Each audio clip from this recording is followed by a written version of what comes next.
Malaika.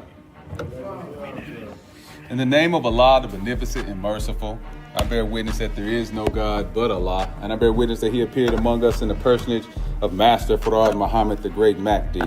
I further bear witness that he traveled 9,000 miles and raised the eternal leader of the nation of Islam, the most honorable Elijah Muhammad, and the two of them left a divine reminder in our midst, in the hard-working Honorable Minister Louis Farrakhan. It is in their names and in their spirit that I greet the believing body in the greeting words of peace and paradise of Assalamu alaikum. How y'all feeling today? On this gloomy Sunday. Gloomy Sunday. How's your week been going? Y'all give 110% to the European cause this week? 110 when you show up to work, right? All praises be to Allah. Imagine if we did that with our own. With our own. If we figured out a way, an avenue to make our own and secure some of this earth that we can call our own. You know, that is the ultimate goal. So we can totally separate. I was looking in the news actually this morning, and what is it? There's a country in Africa. And that country in Africa paid off $41 billion in debt. I want you to think about that to a European nation. Now, they took over their mine, their gold mines. There was, well, let me tell you, first, it was a military coup by a younger brother. So he kicked out all the imperial. This is the talk, right? And so, but the other side of that is that recently he paid off $41 billion in debt because they're mining their own gold. I want you to think about that in our lifetime, because all we've been knowing about is Africa has been the imperialist gold mine, so to speak, where they go in and take what they want after colonialization, and they built up Europe based off of our natural resources coming from the motherland.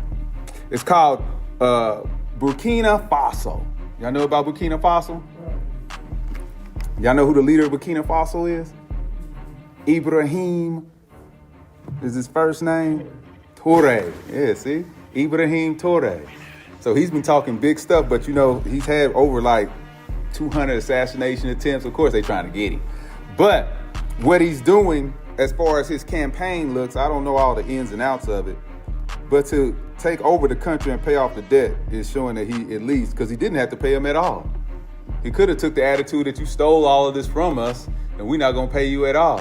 So that's a good gesture of relations, but they in control of their land. That's where Mali is, Niger, all those areas. They're all in the same little region over there in Africa. So keep your eyes on that region, because none of them showed up to the council meeting yesterday. None of those countries did. They backing out and they taking total control of their land. Just something to watch, because today's subject is the attack on the young black male. The attack on the young black male, and what that means and what that looks like and how long this has been going on. So in this week's edition of the Final Call newspaper, we have guilty of genocide. And Honorable Minister Louis Farrakhan's main lecture, or the main subject of the Final Call, is "Our sentence in America is up. God has come for the black man and woman," by the Honorable Minister Louis Farrakhan.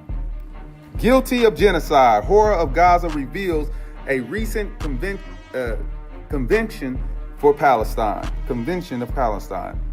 Y'all know they killing them with drones over there. I know we've been having all these sightings over here. And you know, they've been saying they drones. You know, they're using drones over there for the military. Yeah. Drones are carrying like AR-15s. And then they got AI that's just identifying people and shooting with certain facial features. Boom, boom, boom, boom. That's what's going on. And then they got a drone that's about the size of my hand that I seen on one presentation. And he just flipped it up in the air, zzz, and it aims right for the head. Boom. Then he showed how the bullet goes. Man, this man is ready, man. He's ready. He want to have soldiers without a conscience. Soldiers without a conscience. So you see the rise of what? Two-legged robots, four-legged robots, wheeled robots. So they can get rid of the military men and just use the robots. This is where it's leading to. Just something to think about, because the Honorable Minister Louis Farrakhan continuously reminds us that what we see overseas, that's why we should be studying it, will soon be at our doorstep. will soon be at our doorstep, right? And we know that we are the number one targets because we will kick off the anarchy if you push the right buttons, all right? So we the number one target. So we got to get our people, as the mission is stated, raise them from the dead. And one of those, one of the tools that we have to raise our people from the dead is this book here, Message to the Black Man. Message to the Black Man is a book that every black man and woman should have in their library possession. You need to read about. The first question, the first chapter is what? Who is that mystery God? See, it's very difficult to really do for self and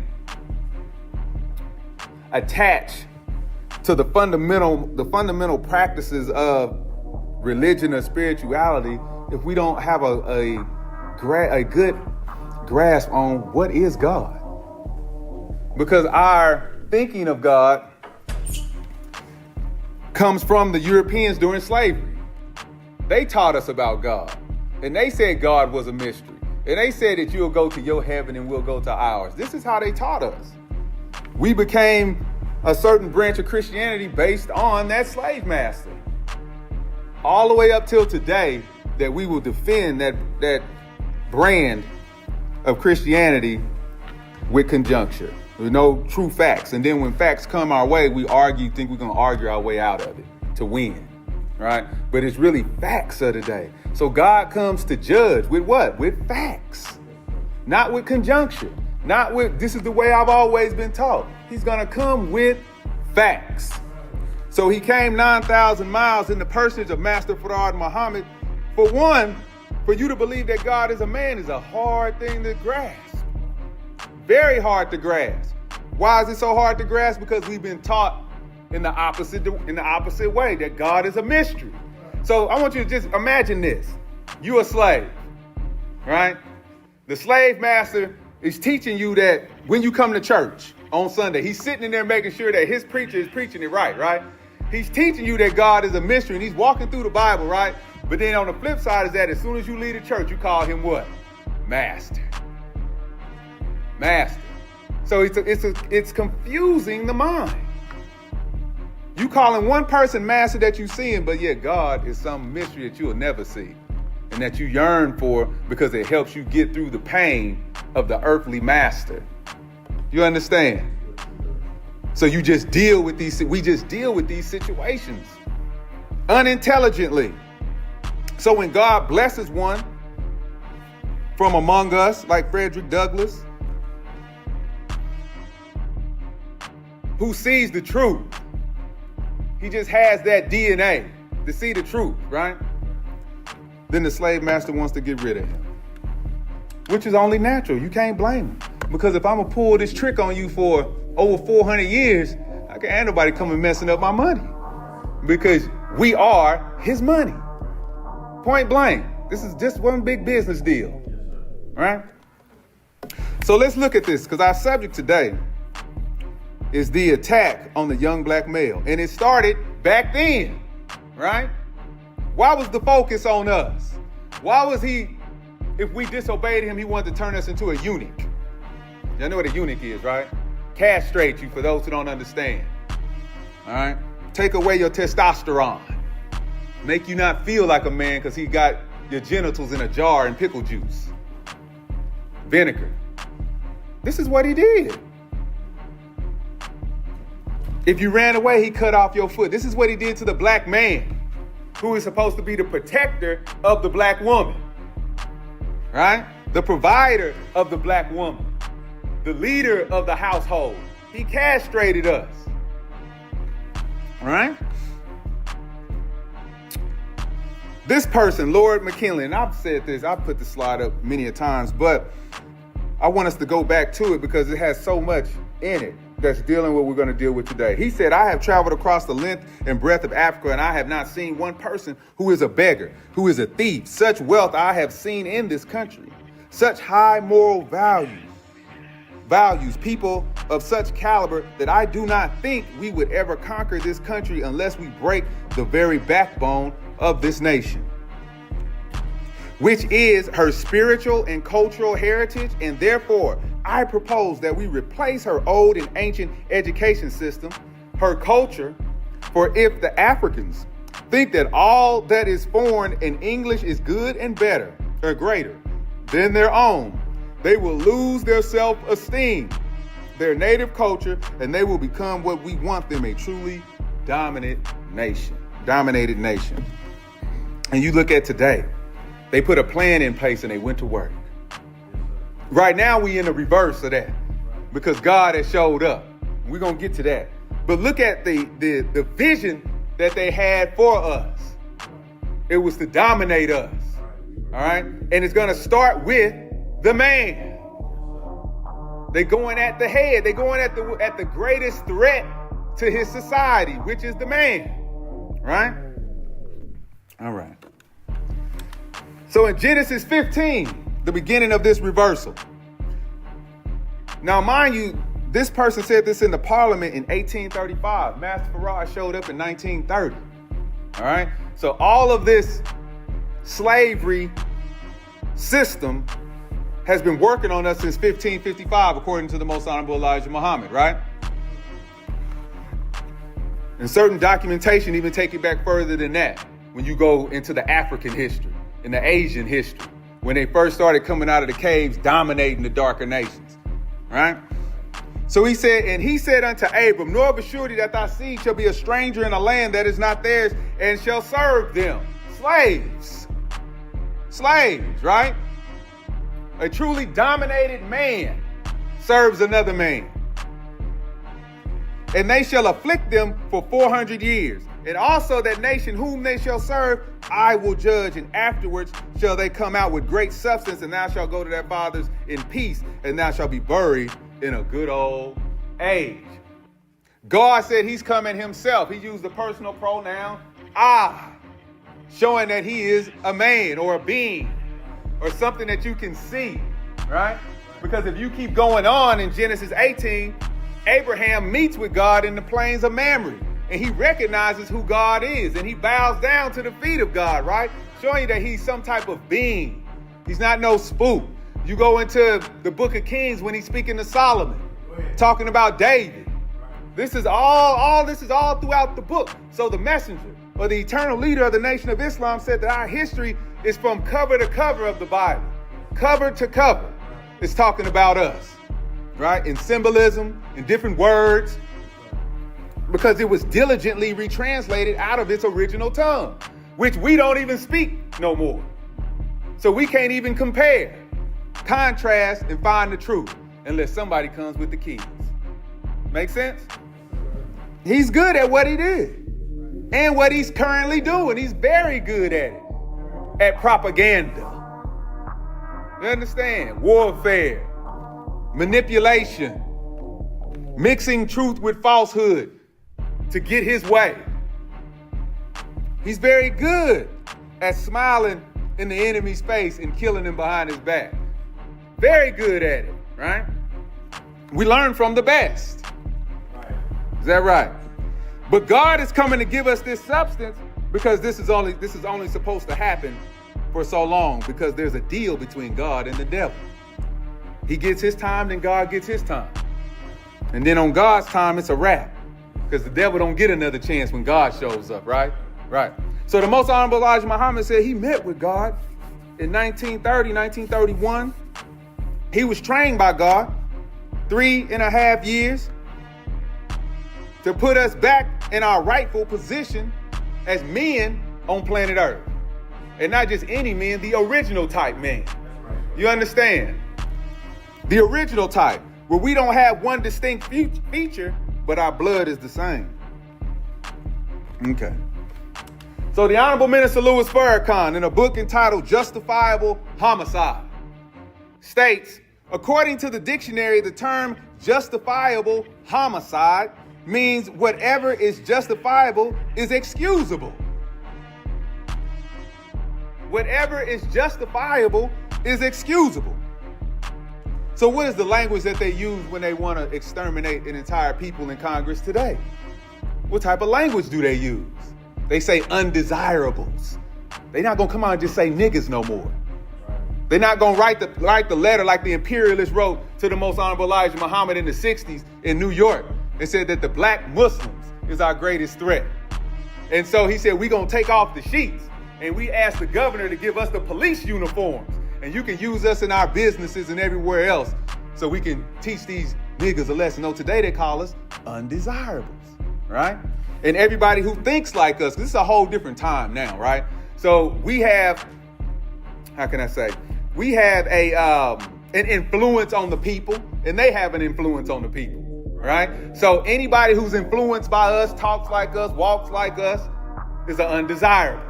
You understand? It could even be a white boy. It could even be an Asian. Because hip hop is universal. Music is universal. And it comes from our soul. You understand? Right. So in today's climate, you got to be a little bit smarter. It just ain't put in plain black and white. All right. We have to mature in the teachings. So he says justifiable homicide means whatever is justifiable is excusable.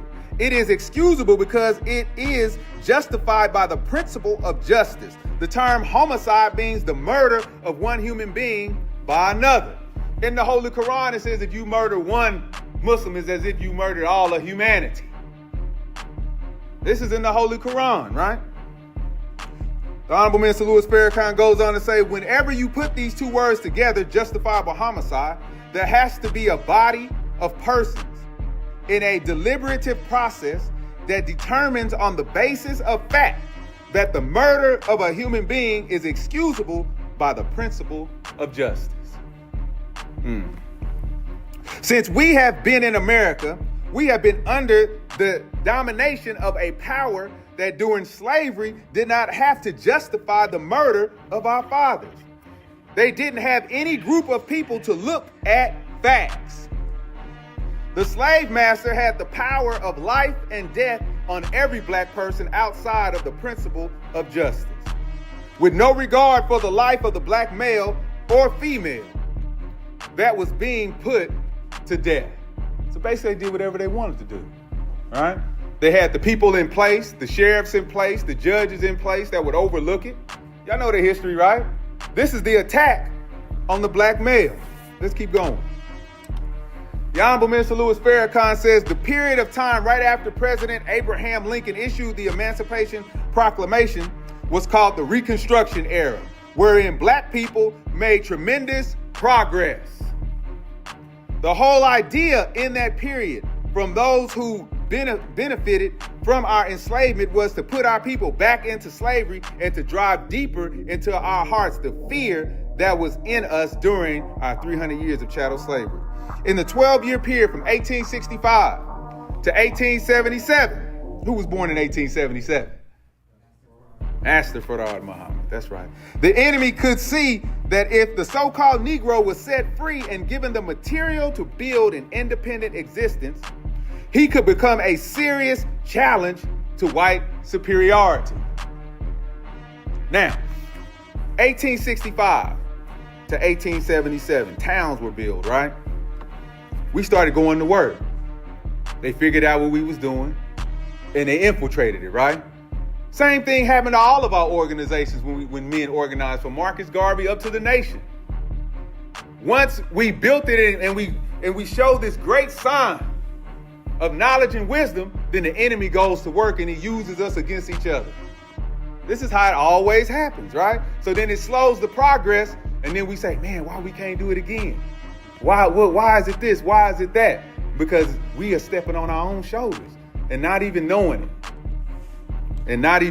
Doing it out of ignorance, right? So let's look at this era. I'm gonna list some of the towns. See if you heard of them. Eatonsville, Florida, 1887. Eatonsville is often considered the first all-black self-governed municipality in the United States. It was founded by Joseph C. Clark and incorporated in 1887. The town gained prominence as the childhood home of writer Zora Hurston. Mound Bayou, Mississippi, 1887, founded by Isaiah Montgomery and Benjamin Green. Mound Bayou was one of the first all-black towns in the Mississippi Delta, it became a thriving community with its own businesses, schools, and hospitals. Now you need to do the research and go back and look at these towns in 2024 going into 2025. What do they look like now? Or are they even here? Langston City, Oklahoma, 1890. Langston City was established during the Oklahoma Land Run of 1889, named after John Mercer Langston, an African-American political leader and abolitionist. It became a hub for African-American settlers seeking independent and economic opportunities. Nicodemus, Kansas, 1877. Nicodemus is one of the most well-known black settlements in the Midwest. It was established in 1877 by a group of African-American migrants from Kentucky. The town aimed to provide a refuge from racial discrimination and promote self-sufficiency. What is the reoccurring theme that y'all hearing here though? Independence, right? Self-reliance. They didn't go looking for a loan to start a business. They just got busy. It's an attitude that we have to develop, which our open enemy, the imperialists, have tapped into our psyche and removed that attitude. Allensworth, California, 1908, founded by Colin Allen Allensworth and a group of settlers. Allensworth was a town in California that aimed to create a self-sufficient community. That's all they do, right? Self-sufficient community for African Americans. It included a school, church, and business. Well, the churches, you know. Now I want you to think about that. Self-reliant. So what is one of the things of the Nation of Islam? Do for self, right? So this is some of the substance that the God came with. Not only did he try to point us back to our God, but he said we had to be self-sufficient.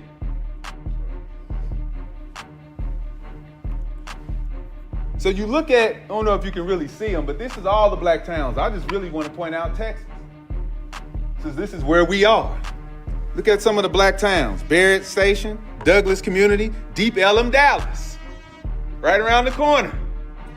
Was established by us, right? Who run it now? You understand? No matter how those buildings look over there, the imperialists are not going to sell it. The open enemy, it can have rats, everybody up in, they're not going to sell that stuff to you. They going to keep it because they got a plan, a 50-year plan, 100-year plan. They got a plan. You understand? You be like, oh man, okay, we're going to go buy this, buy that. No, they will rent it to you. That's all that's going to happen. But you ain't going to be the owner of it. I want you, because when you buy commercial real estate, that's really the best real estate to buy. Y'all know anything about commercial real estate versus residential? Huh? When you do commercial real estate, the owner don't pay for anything. Don't pay for the taxes. Don't pay for the upkeep. Don't pay for, all he got to do, or all the organization has to do, is have some type of structural insurance. Commercial real estate, right? So when a renter comes in, you take on those obligations. Y'all hear me? So that's why they'll never let them go, because it's the rules is you set the win if you got commercial real estate. That's all it is to it. That would be a good investment for us if we can get into buying commercial real estate and renting it out. Just something to think about. The Asians do it. Of course, the white people do it. Hispanics do it. You know who don't do it? We don't do it. In large numbers. Because I can't say none of us don't own commercial real estate, but it's so small. And then we don't like to talk about it for fear. Because all of this wanting of criticism by our own people, that we shelter our own advancements from each other. We messed up. We are messed up. For real. So Deep Ellum. Ellis Allen, San Antonio. Ellen Thicket, Dallas. Ellum Thicket, Dallas. Freedmanstown Historical District of Fourth Ward, Houston.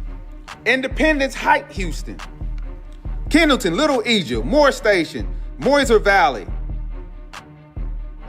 Pelham, Texas, Peyton, Texas, Quakertown. That was a good one, huh? St. John's Colony. That's a good one too, huh? Shakenville, Sunnyside, Tamala, and 10th Street Historical District of Dallas. Dallas has some black towns in it, though. Quite a few. And so what do you think the theme was? Independence, ownership, taking charge of our own destiny. So that's not anything new, right? But the God has to reintroduce it to us in 1930 because we're losing that part of our humanity, doing for self. See, every other human being from the East can come over here and they take care of themselves. And sometimes we get mad and frustrated at them. They come in our communities because we're liquid cash. We are the consumer nation in the West. And so they make money off of us. And you can't blame them. That's the intelligent thing to do. If I'm coming from a war-torn society in the East, or wherever I'm coming from, and I come to the West, I know to come to our communities, right? Because that's what they all being told. When you get over there, start a store in the black community, sell them some shoes, sell them this, da-da-da-da-da. We got the plug, we send it through, and then start coming up. And then send it back. The next thing you know, they got their own town in Frisco.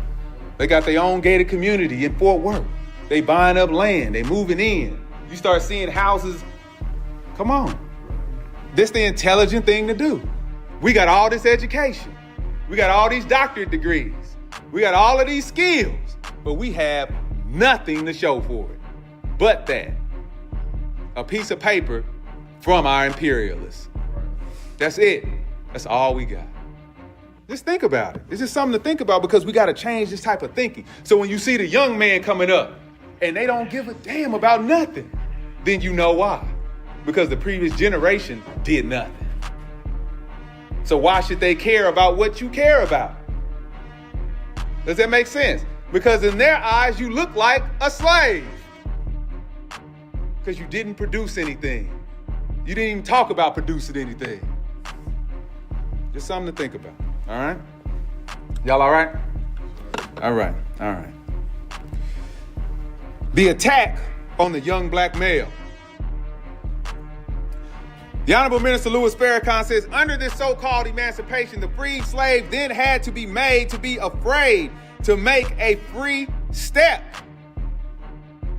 A free step. Those free slaves who would want to make a free step, those that would challenge their former slave masters by wanting to vote, purchase land, pursue education, or striving to do anything but plantation labor. These kinds of black brothers and sisters will be dealt with harshly by the former slave masters, and there was no deliberative body that would judge our affairs with justice.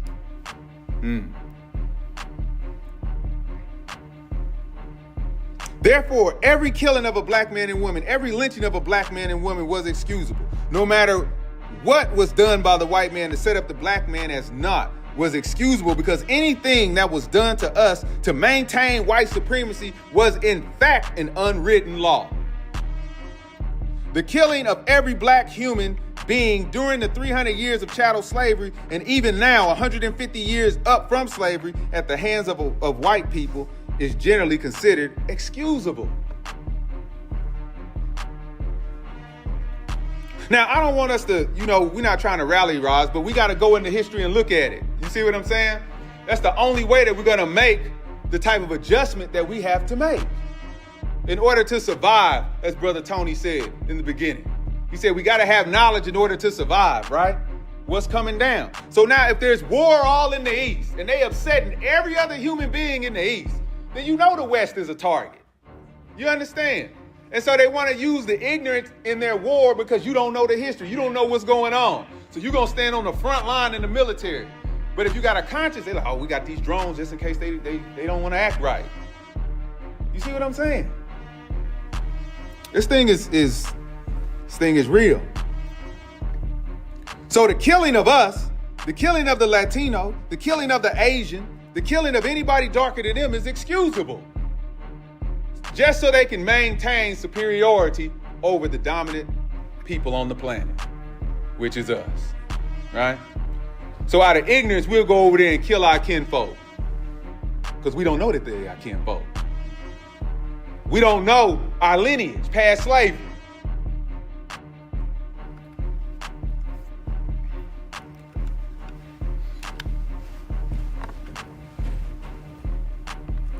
The Honorable Minister Louis Farrakhan says, one white historian wrote, it was almost impossible to convict a white man of a crime against a black person. And you can find this in this book, 100 Years of Lynching. Majority of the articles are right here in Texas. In one Louisiana town, 2 white men convicted of murdering a black man. After they were convicted, they rose and walked out of court after the verdict and announced, and no effort was made to stop them.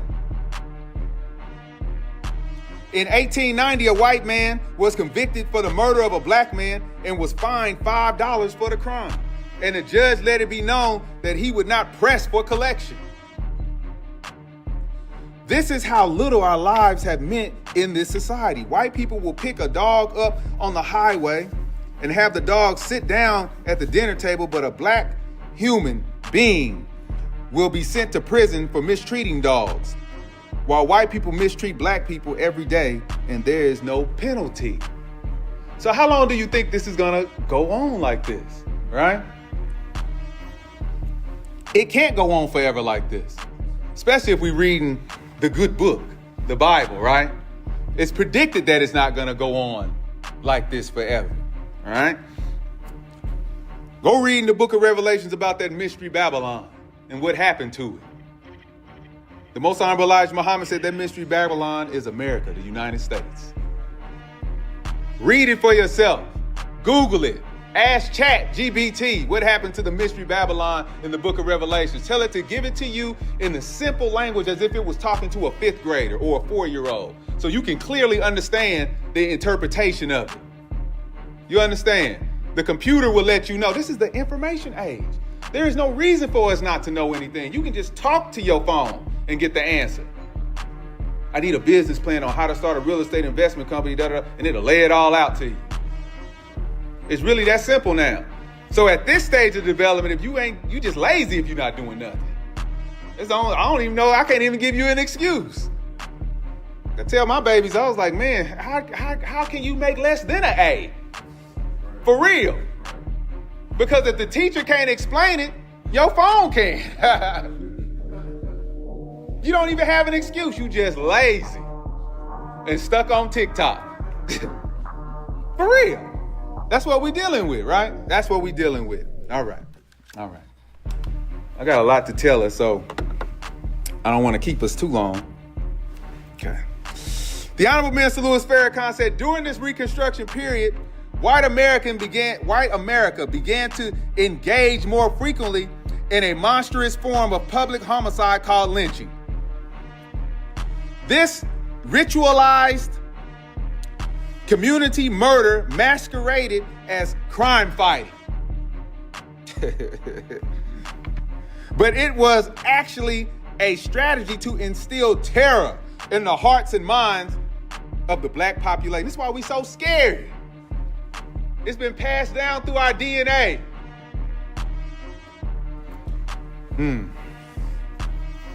The black woman has a male child, she's fearful, especially if she's a single mother, so she raises it a certain way. This has been going on ever since slavery. This isn't nothing new for us. Because she doesn't want to see her baby in a coffin because they said the wrong thing. So you can't blame her. But those who make it, those who survive, I'm talking about the men that make it past that, and we get the knowledge. Sometimes we get the knowledge in jail. Majority of the time, we'll get it in jail from some alternative thinker, right? And then we start doing the research. We got to figure out a way to remove that fear, because that's what it's going to boil down to, right? The Most Honorable Elijah Muhammad told us that's why we got to pray 5 times a day to the God, because a Muslim fears no one but Allah, right? This is why Islam is so feared by the European among us. Because of all of this that we're talking about right now to up to this point, they have been instilling fear in us. Then he shows up and gives it to the Most Honorable Elijah Muhammad. He travels all around the United States, making us fearless. All right? Then they figure out a way to dethrone the nation. And then here comes the Honorable Minister Louis Farrakhan coming right back up, bringing the nation back to make us what? fearless. Again, we understand. Because we have to remove fear in order to survive. We have to remove fear in order to be self-independent. We have to get rid of our superiority complexes, because that's like a Jimmy in slavery. We have a Jimmy complex sometimes too when we have something. And we want to just tell other black people what to do. You're a Jimmy. Y'all know what a Jimmy is, right? For those who don't know, and for our young ones, that's the black man that was on the horse. They would come in with the master, and when the master say something, he say something. And then when the master leave, he takes over. You understand? He's a Jimmy, is what they called it. That's what the slaves called it. Oh, here comes Jimmy. Go back and look at Django. That'll get you in the mind frame that I'm in. All right, let's keep this going. Black people, let's say it was done to eliminate economical success. We talking about this fear. It was done to eliminate economically successful, political, active black people, and generally to reinforce black people's role as plantation laborers, right? As W.E. Du Bois stated, that the whites feared more than Negro dishonesty, ignorance, and incompetence was Negro honesty, knowledge, and efficiency. So after slavery, black people could be destroyed without harming a white person's wealth, and made lynching increasingly popular and widespread. Now, this atmosphere is beginning to spread again in America. I want to really make it clear to you today what we are going to face, what we are facing, as it will increase in the days ahead. The Honorable Minister Louis Farrakhan says the typical lynching became no less than a Caucasian celebration, a public bonding across class and ethnic lines, with veteran lynchers egging on the younger ones. Training was going on, right? White women inciting their men to horrific cruelty, while children cheered on the medieval proceedings, as all revealed in unity to eyewitnesses the dreadful tortures inflicted upon black men, women, and children. Right here in downtown Dallas. There's a postcard where they burned a baby, an infant. Right here at the fairground that we spend all our money at, that we run to, that you gotta get. That's a Texas. I'm not from Texas, but I see how it's like it's a ritual when the fair comes. Everybody want to go to the fair, but not knowing that was the lynching ground for us. And they made postcards of it. So I don't care if they go broke and nobody can come here. In my opinion, you do what you want to do. You know what I'm saying? I can't say that I've never taken my babies to the fair. I have. But just know what is going on and what it really symbolizes when you walk up there and you see that white man in that cowboy hat waving at you. Why has it got to be a white man in a cowboy hat waving at you? Just something to think about, right? Here's the picture for you right here. Lynchings are planned and carried out, not under the fierce compulsion of mob hysteria, but by men who have calmly resigned themselves to the performance of a painful but delightful duty, which they deemed as necessary for the good of society. One Arkansas sheriff said that innocent blacks were hung, sort of on general principle. The sheriff says that we kill 5 to 6 of them every year, and that makes the others behave tolerably well. This is what our people went through, what our grandfathers went through, our grandmothers went through. Fear, terrorism, right? Terrorism. In the book of Exodus, verses 8 through 10, now this is the NIV version. It says, then a new king to whom Joseph meant nothing came to power in Egypt. Look, he said to his people, the Israelites have become far too numerous for us. Come, we must deal shrewdly or wisely with them, or they will become even more numerous. And if war breaks out, we'll join our enemies, fight against us, and leave the country. Now, this same picture is what you read about in the book of Revelations, this last war, because it ends at the last war in the superpower, the last uprising in the superpower. You got to go read it for yourself. They say there's a man standing up singing the song of Moses that only these people knew. Blood up to the horse's bridle. I think that's what it says, right? War was going on. People in the East seeing the smoke of revolution and they crying because now they can't make no more money. Go read about it. Both Bible and Quran end at the same point because this is the end of the European power. But they're bringing it on themselves because they don't want to share and be righteous, right? So it goes back to what the most honorable Elijah Muhammad was taught by God, that by nature, they are weak and wicked. By nature, he called them the devil because of a grafting process, taking the righteousness out of them and making them totally pale, weak, bony by nature. Look, y'all looking at me like I'm talking foreign. Just go study DNA.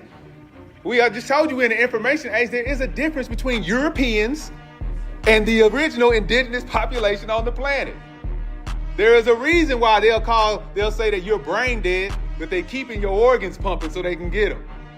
I mean, you got to be smart on what's going on, man. These devils is good.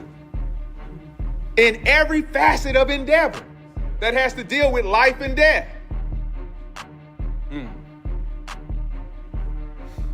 So the fear is that we would join on to our people in the East and come against them.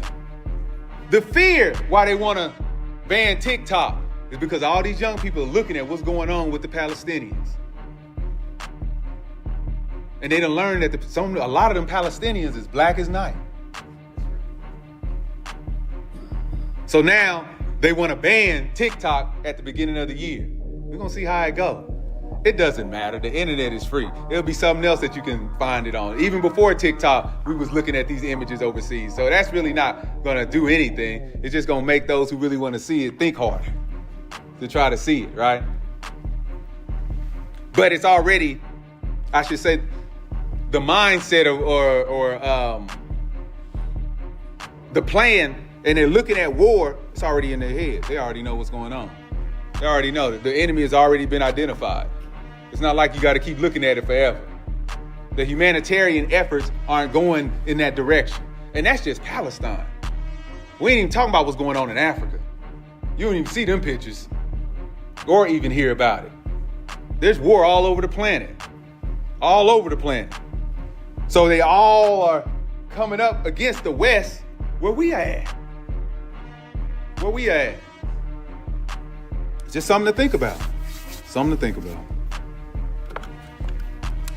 The Honorable Minister Louis Farrakhan says in the scripture of the Bible, Pharaoh saw that the children of Israel multiplying. Now, who are the children of Israel? Us, right? And we got to put all of these, what they call it on a graph, the keys. So you'll know what we're talking about. When it said, the Most Honorable Elijah Muhammad said that Israel by itself is the white people. Just put it in plain language, or the Europeans or the imperialists, right? The children of Israel is us. We became their children by what? By slavery. Yeah, okay, by slavery, right? All right. So we know who we're talking about.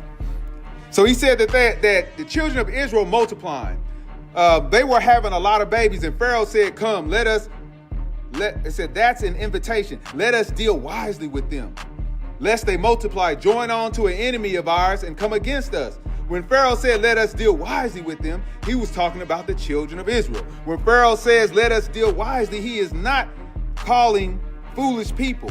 Pharaoh is calling people of skill in various fields of endeavor to help him work the conspiracy or the plan. That is the plan of what was the plan. Or what is the plan, or what was the plan? I'm sorry. The plan was to kill all the boy babies. The plan was to kill all the young men of the children of Israel and spare the females. So you look at our community. A lot of black men in jail, a lot of black men in prison. Whole lot of single mothers raising boys, girls, family. Becoming the head of the household, right? What does some of these skillful enchanters do? Give her money. Give her the top jobs, right? Make her not even want to need a black man. So now when he come, he got to have this. He got to have that. He got to have this. But the whole system has been against us since we stepped in this nation. You understand? You cannot negate that. Just because you getting it, that's by design. That is by design for you to get it. It's a reason why majority of our sisters get educated. It's a reason why that. They can see it because he's offering it to them all day long, right? But when it comes to us, you better get your own. If you're going to go to college and learn something, you better come back and get your own because your days is numbered in corporate America for real.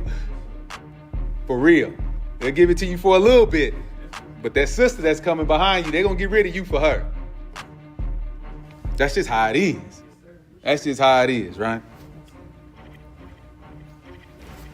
The Honorable Minister Louis Farrakhan says, why did they kill the males? Because they knew it was time for a deliverer to come forth from the womb of a woman to deliver the children of Israel from the harsh bondage of Pharaoh. So the order went out, kill all the male children. And as you remember the story, Moses was floating down the river and he escaped Pharaoh's wicked plan. The Honorable Minister Louis Farrakhan says, there is no longer a need for dire predictions, hand wringing, or apprehension about losing a generation of black boys. It's too late since the 60s. With the death of Martin Luther King and Malcolm X and the departure of the Honorable Elijah Muhammad, we have already lost 2 generations of young men. And we are about to lose the 3rd. Young men, you are different than your parents. There is no question. And the parents have a great fear of what they see in you.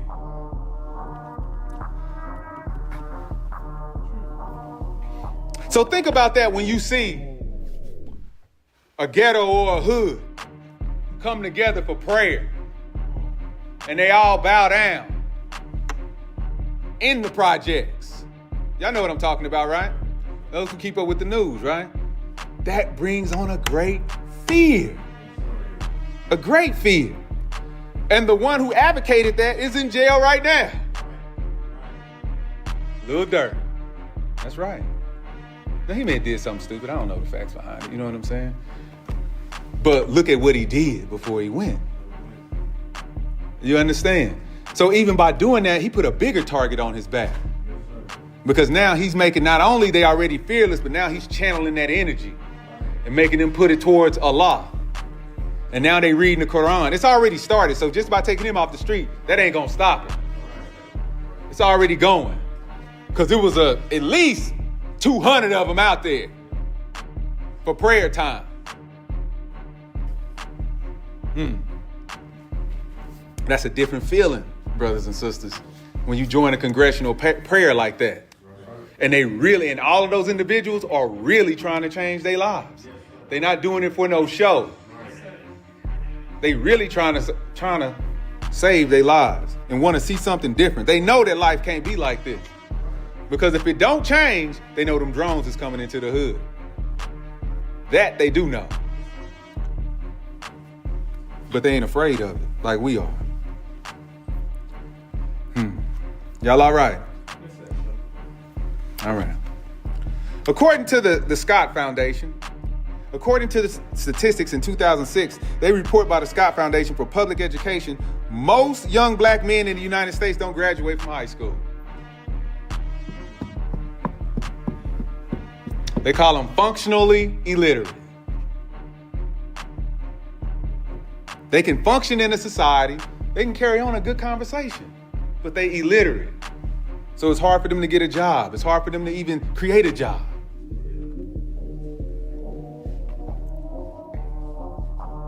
Only 35% of black male students graduate from high school in Chicago, and only 26% graduated in New York City. Only a few black men finished high school, and those that finished, only a few attended college. On a national scale, only 22% of those few boys who entered college actually finished. Just something to think about. What does that say for you young sisters? that are going to college and getting an education. When the black male, who is your natural counterpart, has nothing to do with high school or college, this means he has no job and is being herded into a life of crime or the armed forces. In either case, you young sisters have no security in a young black man if this trend continues. It's just something to think about. Something to think about. So when we looking around our communities, we like, man, these niggas crazy. Yeah, they are. For real, we are. But who's gonna stop it is the question. Are we just gonna look at it and talk about it? Who's gonna stop it, right? Well, I know it's our duty as the Nation of Islam, as the fruit of Islam, to go into these environments and stop it ourselves. That's our duty. All praise is due to Allah. This is part of the substance that God brought 9,000 miles, that we gotta be our brother's keeper. We understand? Because if we don't do it, who's gonna do it? Who's gonna do it? Who even has a plan to do it besides us? That's what you gotta look at. We can go visit every church in Texas and wait on them to say the plan to go save the black man. You'll be there forever. We'll be there forever. And he won't even mention the black man. Just something to think about. The Honorable Minister Louis Farrakhan goes on and says, young black male students have the worst grades. Even in Texas. For sure in Texas. Now, I'm an educator, so I see the stats. Our Latinos know math. The things that they say are hard to teach TEKS, which is the Texas Essential of Knowledge, right? The hard to teach TEKS are what? Measurement, 3-step math. This is all critical thinking areas. But then you get our Latino brother and sister, she'll walk right in there and know it. You know why? Because they on the job site. They measuring stuff. They working. They not sitting at home.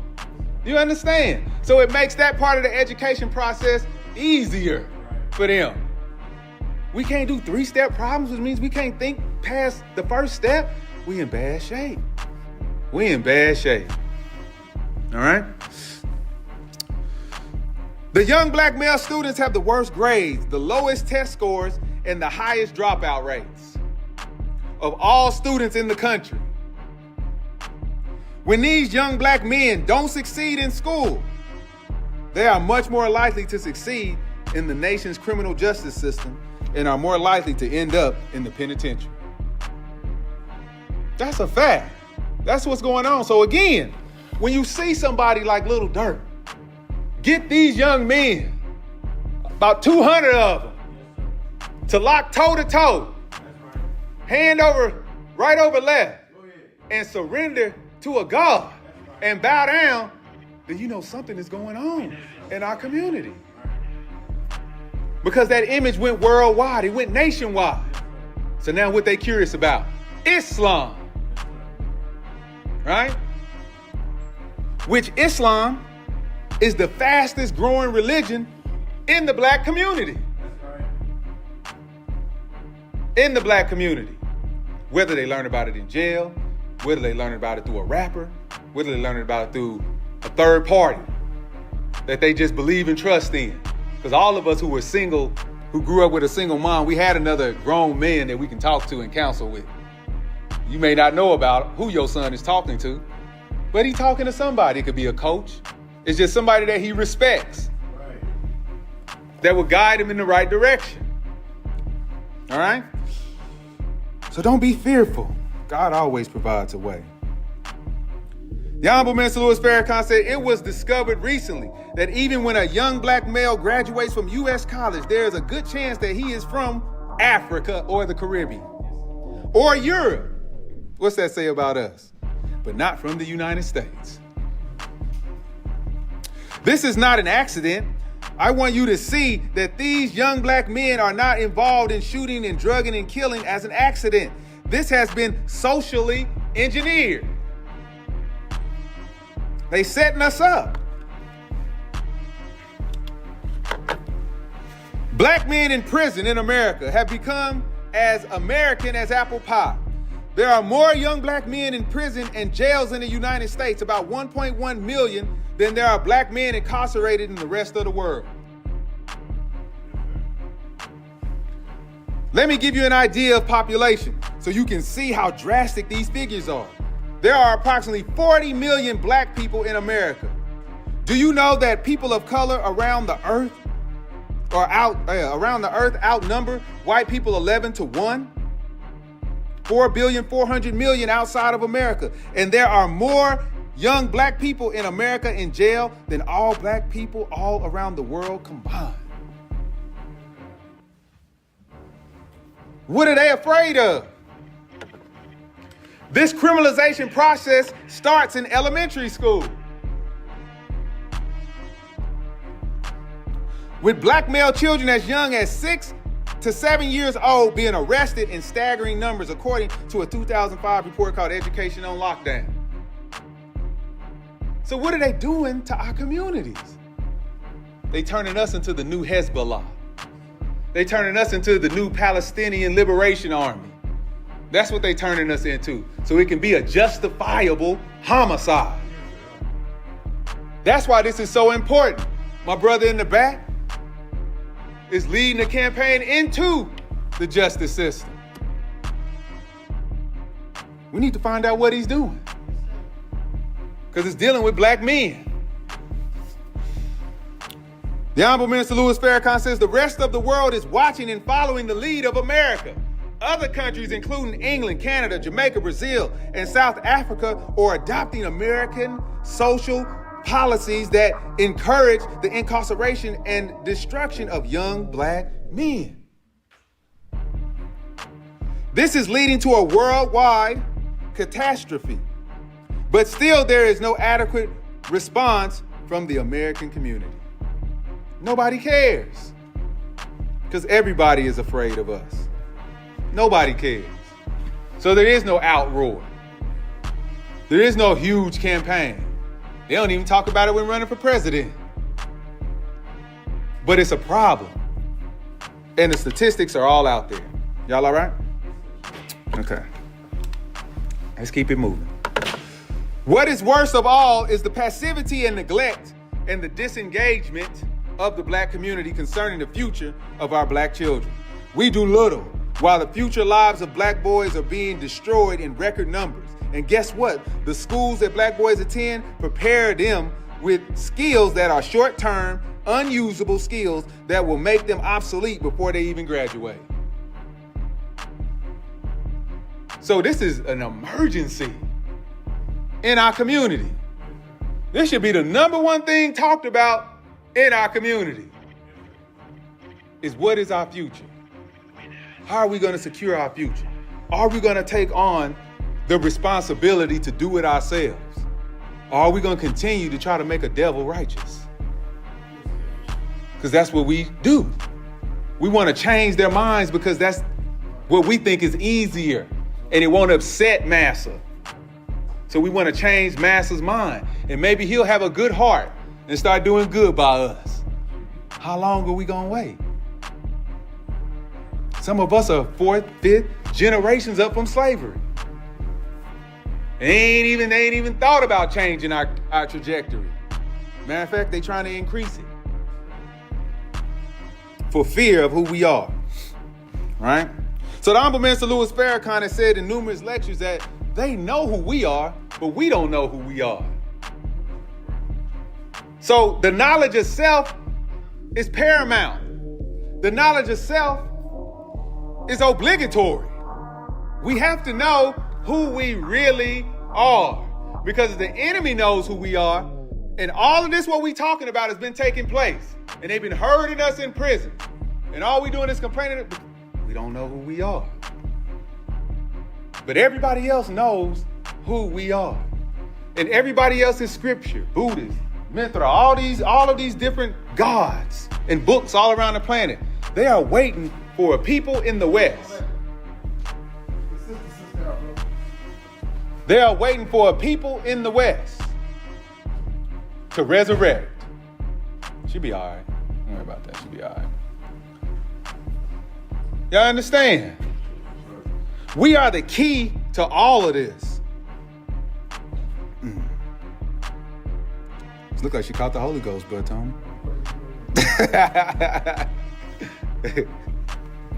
Oh, man. We got to be cognizant of our people. That's real, family.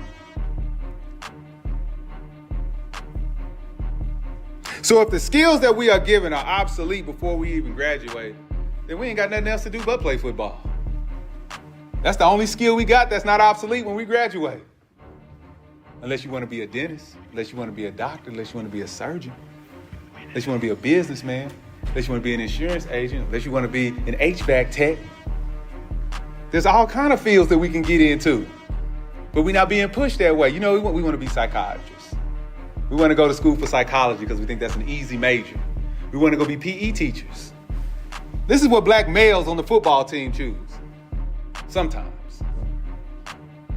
Because these are easy majors to study. All of the psychiatrists and psychologists we have that have graduated that are black still can't solve this problem. Our community. We still can't solve the psychological trauma that's going on in our heads. I just want you to think about that. So they'll come back and they'll have this superiority attitude towards their own family members because I went to college. I graduated from Yale, or I graduated from OU, or I graduated from Texas University, right? Just to puff out your chest in front of your own people. But what is the solution? Because again, as the minister states, majority of these black people who are graduating, going to school, are from the Caribbean, from Brazil, from Africa. What are they going back doing? What are they going back doing? Look at these African soccer players. What are they going back doing? Like Manny. There's a few of them. They take a percentage of their earnings, they go back and build up their hometown. They know they're not getting nothing unless they do it like that. It's a lot of them that do that. A whole lot of them. We don't look out for ourselves. Once we get it, we brag about what we got. And that's it. That's as far as it goes. We may give out a few turkeys on Thanksgiving, or, bring out the cameras, it's Christmas. We're going to bring a trailer in the hood. We do it then. That's about it. And then we gone. So it's a publicity stunt. It's politics. Yes, sir. You see what I'm saying? It's just politics. But they really don't care about, we really don't care about ourselves, or we would take it more serious. More serious. All right. The Honorable Minister Louis Farrakhan says, in a strange and perverse way, the black community has started to wage a kind of war against young black men, and the black community has also been engaged as a part of this destructive process of killing off our beautiful young black men. Unfortunately, this is true. We're on self-destruction. And we have to slow it down. He goes on to say, who are young black women going to marry? Again, who is going to build and maintain the economies of the black communities? Who is going to anchor strong families in the black community? Who will young black boys emulate as they grow into men? Where is the outrage in the black community at the destruction of its young black men? Where are the plans and the supportive action to change this? These are good questions.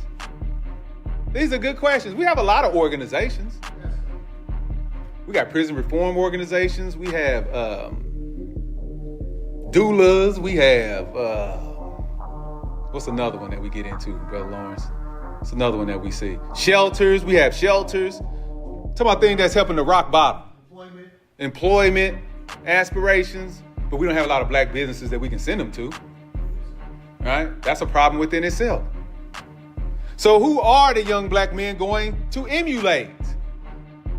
Who are they emulating today? Their favorite rapper or their favorite athlete. That's all who they have to emulate. If their father is in their lives majority of the time, then they have somebody direct to emulate because he's looking at himself. That makes sense. But if he doesn't, then he has to use a third party. That's sad, but that's our reality. That's our reality. So the Honorable Minister, y'all all right? I know this is kind of, just hitting us right in the face a little bit, but man, we about to be on Christmas break, right? The babies is about to be at home. For those who have children at the house, it's just something to think about. Start talking about their future, man. Seeing what's on their mind. Seeing what even they thinking about at this point in their lives. It can be 5, 6, 7, 8, 13, 15, 19, whatever. But see what's in their mind. Just ask them a good open-ended question. You know what I'm saying? Because if you don't care about yourself enough to see what you're thinking about in the future, something wrong with you. Because you're looking at yourself in the future. Clear as day. How are you going to deal with yourself to make yourself want to listen to yourself? It's hard sometimes, right? Because you try to pass down knowledge that you've learned to yourself at the age that you are now, and they ain't trying to hear it at the age that they are at now. So how are you going to communicate that to yourself in the future to benefit yourself? Just something to think about, right? All right. The Honorable Minister Louis Farrakhan says, is this the beginning of the end of black people in America? That is a very good question. Easy, say we don't die, we multiply. The list of those who have failed young black men starts with the government, with foundations, schools, media, black churches, black leaders, and even our own parents. In fact, parents today are afraid of their children, which means they're afraid of themselves. Parents today do not know how to handle what they see in the young boys and the young girls that they have brought into the world. You know what's the hardest thing to teach your child? Patience. Patience. Patience. Patience, patience, patience. Because they ready to pop off. I don't know if you experienced it like I experienced it. I can tell you for sure, my girls, they be ready to pop off. In a heartbeat. In a heartbeat. For real, over anything. So that's like for me, it's one of the most difficult things to teach is patience. And seeing how you need to control your emotions so you can make a good decision. That's what frustrates me the most. I haven't mastered that, so I'm putting it out there. So if any of y'all got some rules and strategies, please slide those to your brother. So I can try something different. All right? But that's what all of them know. Because the self-gratification comes so quick. It's hard for them to concentrate and see something long term. Because everything that they look at is quick, fast, in a hurry. When you're looking at this all day, boom, boom, boom, boom, boom. You get into a classroom and it's too slow. It moves too, I can't pay attention. So what they do, they say they got attention deficit. No, they don't. The teacher needs to speed up. Right. That's really what it is. Right, the teacher needs to speed up. But they got attention deficit, and then I can put them on meds. Then they become autistic. Then they just sitting there like a vegetable, doing what you want them to do. Have you ever wondered why sometimes you get frustrated at a 2-year-old and ask them, why are you doing this? As an adult, why did you do that? I just want you to just think about that statement. Going to a 2-year or 3-year-old. Just something to think about, ain't it? Because you got to learn how to communicate to a 2 or 3-year-old. What are they looking at majority of the time? If it's cartoon related, you may have to use some cartoon language. So you got to be in their world too. And that's where it is. Sometimes we get too full of ourselves and we think that they just need to hear and obey. And it don't work that way. So then when they become adults, they ain't hearing, obeying nothing. Now they're doing their own path.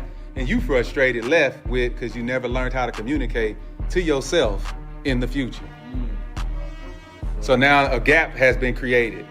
So all the knowledge that you have, they're not even coming back to the fountain to get a drink.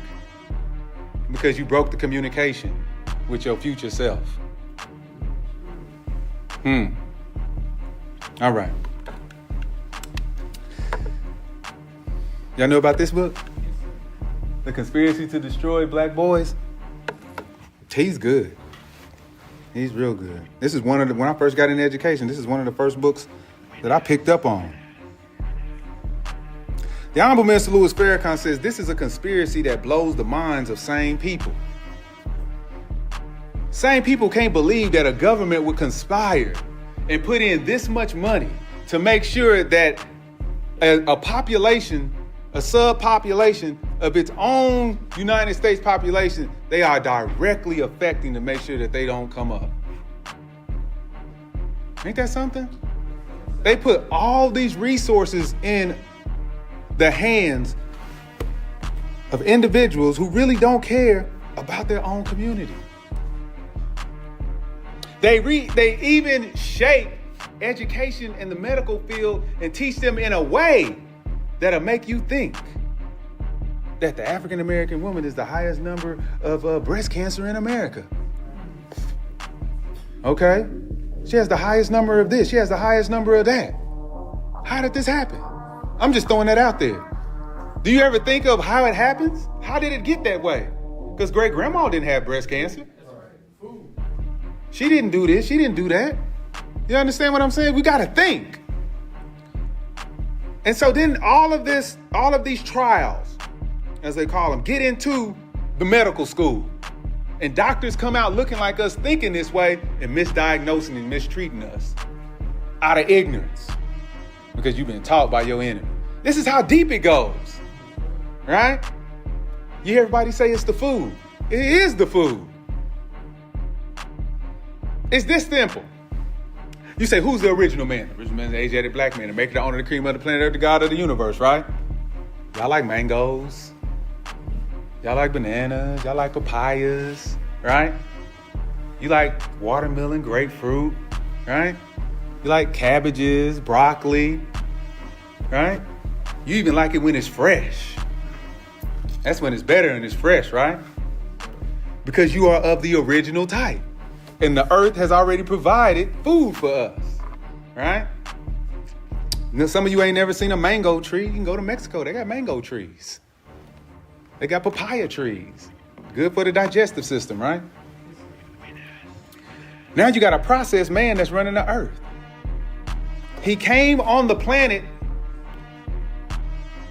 by a system of processing, right? So he's like refined sugar.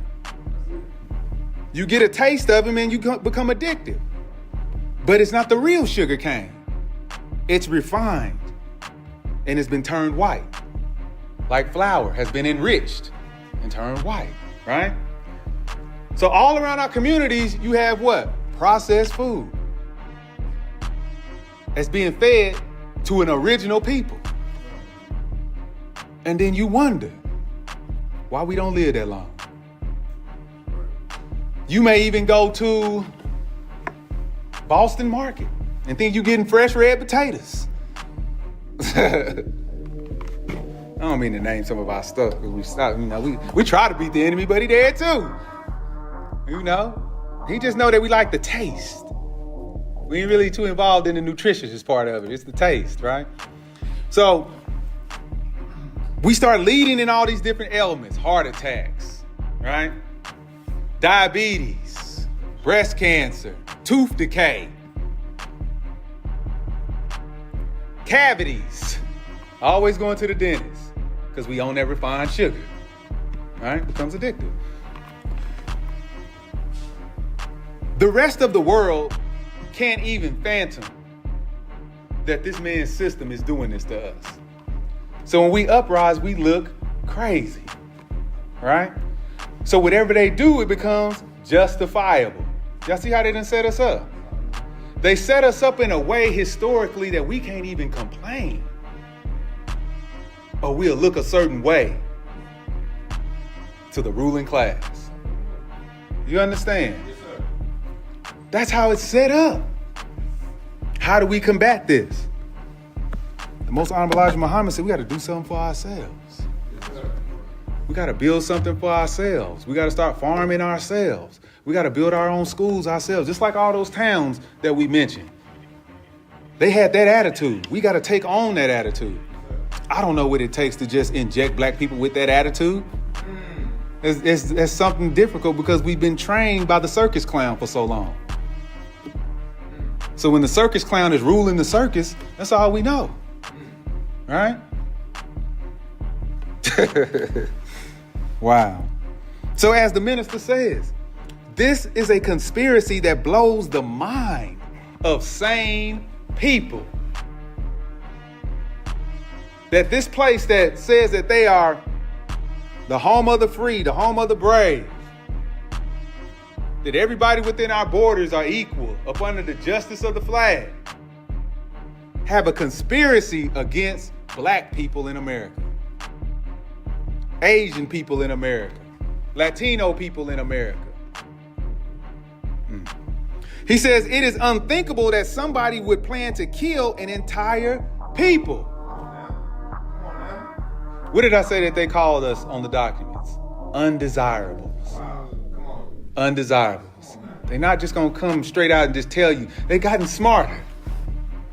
But they're the same old people. Right? The Most Honorable Elijah Muhammad taught us that the devil is the same no matter space or time. He may become wiser in how he deals with us, just like we read from the scripture. Let's deal with them wisely.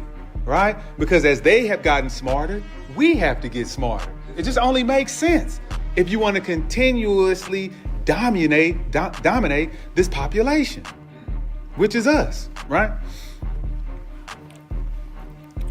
He goes on to say, you couldn't think like that, but don't you think that others don't think like that? We have leaders in this country that don't want to see a black face at all, and they are black men. That's how deep it gets. Yes, sir. Look at Larry White looking at me. Right. You have black men that think just like white people. That's right. You got Asians that think just like white people. Real, you got Latinos who think just like white people.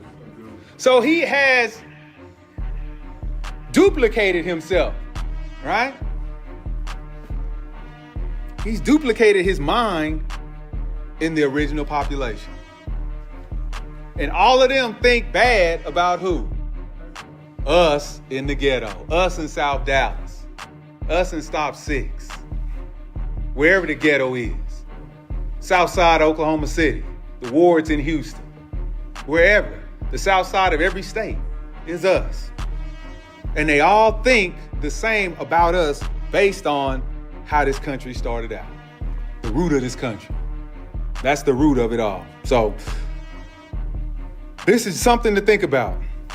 This is something to talk about this Christmas while you listening to the song this Christmas. When you sitting around the table and you got a son or a daughter and you ask them, see what's going on.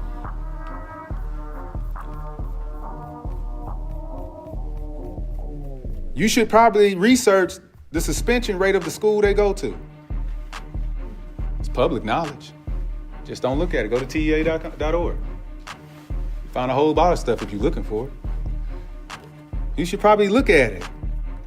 What's the population in DAEP? You should look at it because they're setting them up for the criminal justice system.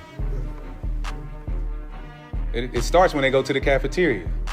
That's the penal system. Get a tray, walk around this line. We're gonna throw this slop in your stuff and you go sit down. Matter of fact, now you can't talk in the cafeteria because that's how the penal system is. You understand? So it's a system that we are working against. Can we beat it? Yeah, we can beat it. We can beat it. But we gotta be strong. We gotta be consistent. We gotta have the fortitude to want to beat it. The will to want to beat it. Is that right? Yes, sir. If we don't have a will, we don't have a desire. Right? And if we don't have a desire, then all we're going to do is complain about what we see. And the reality of it is we'll never change it. Right? The Most Honorable Elijah Muhammad also said it's going to take more than Islam to save our people. Now that's something to think about. But some of us think this is all you need. I beg to differ. This will get your morality together. And that's what it's all about, right? But what's going to get our engineering together so we can redesign our communities? That's where the rubber meets the road, right? You get in a room of righteous people who are really trying to be righteous. Now let's get our engineering together. Let's get our mathematics together so we can change the trajectory of our community. All this stuff is for sale. Everything is for sale. We just got to pull our resources and go get it and have a plan with it so it don't just sit there. You know, when we try to do something, then we criticize it a lot. Come on now. Say, for instance, like Brother Omar Johnson, who said he had a school. I think he's getting his school up now. But since it's taken so long, black people have lost faith. Come on now. Yes, sir. You see what I'm saying? Because we won't support it. And why we won't support it? Because we think it's a game. I heard a white man say, and then we're going to end this here in a minute.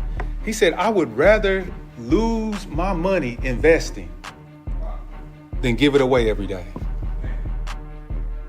Now just think about that statement. Yes, sir. I would rather take a chance on getting something in return and losing it that way than every day I just go buy processed food, buy toys, buy furniture, buy this, just become a consumer. Just become a consumer, right? Yes, sir. Warren Buffett stay in the same house that he grew up in. Come on, bro. 50 Cent buying Mike Tyson's home, Drake buying, you see what I'm saying? Things that the richest white man ain't even buying. We buying. You know why? Because we are clout chasers. Yes, sir. That is a disease in our community. Yes, sir. Clout chasing. Yes, sir. We do stuff just to be seen. That's it. Nothing more, nothing less. Come on now. We shoot each other just to be seen. Come on now. Oh, did you see me? Yeah, they put me on Instagram. You saw me? I'm tough. You took that disease. That's what we do. Yes, sir. That is what we do. Absolutely. This is a disease in our community that we got to combat. It's a sickness that the Nation of Islam has the cure for. That's right.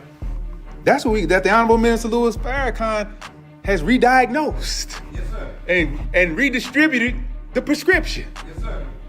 to the black man and woman in America. We can do it, but we got to want to do it. Yes, sir.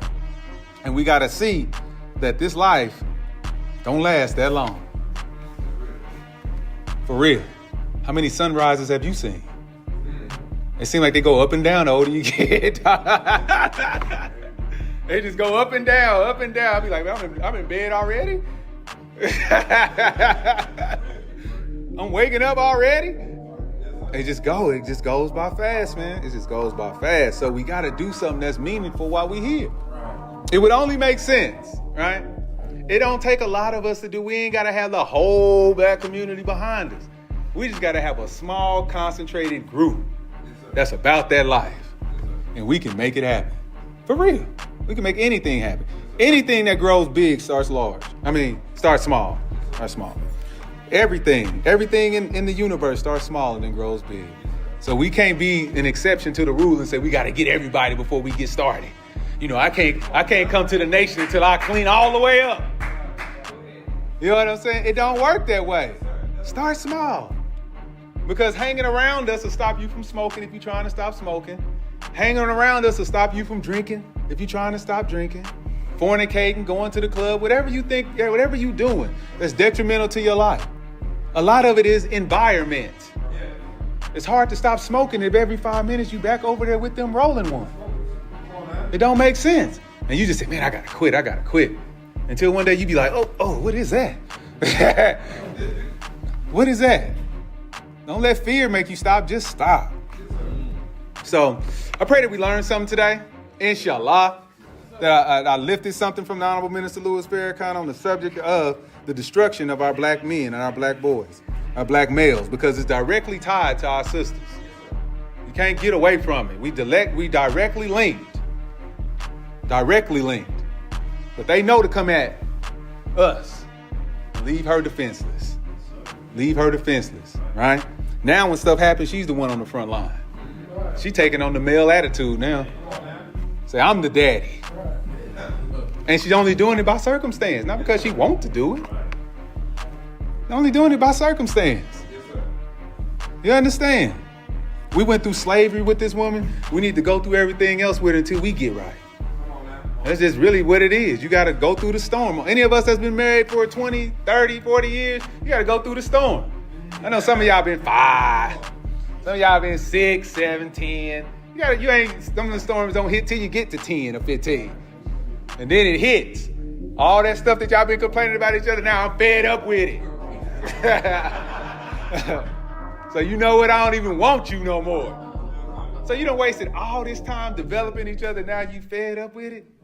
So you part of the conspiracy. All praises are due to Allah. Got to be, right? Got to be. How many times I got to tell you to do this? You got to go through it. Yes, sir. You can't get to a sword unless you put it in the fire and beat on it. That's the only way you can make a sword. Yes, sir. That's it. Yes, sir. Repetition. That's right. You got to keep putting it in the fire. Boom, hitting on it. Bam, bam, putting it in the fire, hitting on it. Bam, then grinding on it to make it sharp. You understand?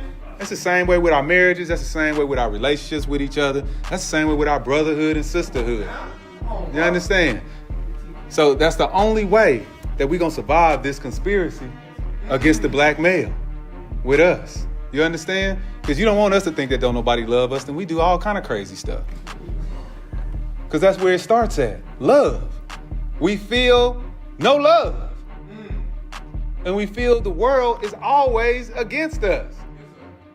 So when we love something, then we go crazy berserk if we can't have it no more. You understand? Psychological. It's a lot of things going on with us that we need to address. But if it never gets addressed, then we never can atone to each other about it. So I'll end with this. So I thank you for listening to me. And I leave you as I came before you in the greeting words of peace and paradise of Assalamu alaikum. All praises are due to Allah. All praises are due to Allah.